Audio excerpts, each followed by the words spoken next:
আমি একজন সচেতন নাগরিক, কারণ আমি রাস্তার মাঝখানে হেঁটে না গিয়ে আমি ফ্লাইওভার দিয়ে হেঁটে যাচ্ছি। ফ্লাইওভারে উঠে চারদিকের ভিউটা আমার অনেক ভালো লেগেছে, তাই আপনাদের সাথে শেয়ার করার জন্য ভিডিওটা করলাম।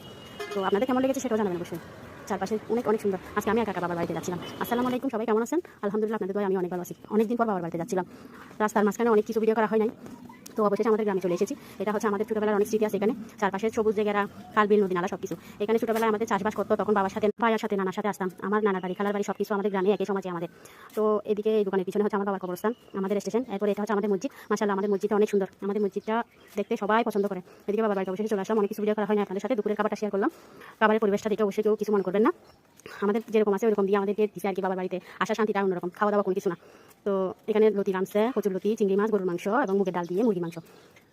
তো এদিকে আবার আমার ভাইয়ের ছেলেকে খাওয়াই দিয়েছে, বলতেছে আমি ফুফির হাতে খাবো। তোকে মাংস দিয়ে খাওয়া দাওয়ার পরে এখন আমি কচুরলতি দিয়ে বিসমিল্লাহ করে খাচ্ছি। তো ভিডিওটা সব কিছু মিলিয়ে ভিডিওটা কেমন হয়েছে অবশ্যই জানাবেন। আপনাদের সাথে শেয়ার করলাম কারণ আপনারা আমার পরিবার, তাই। তো সবাই ভালো থাকবেন। আসসালামু আলাইকুম।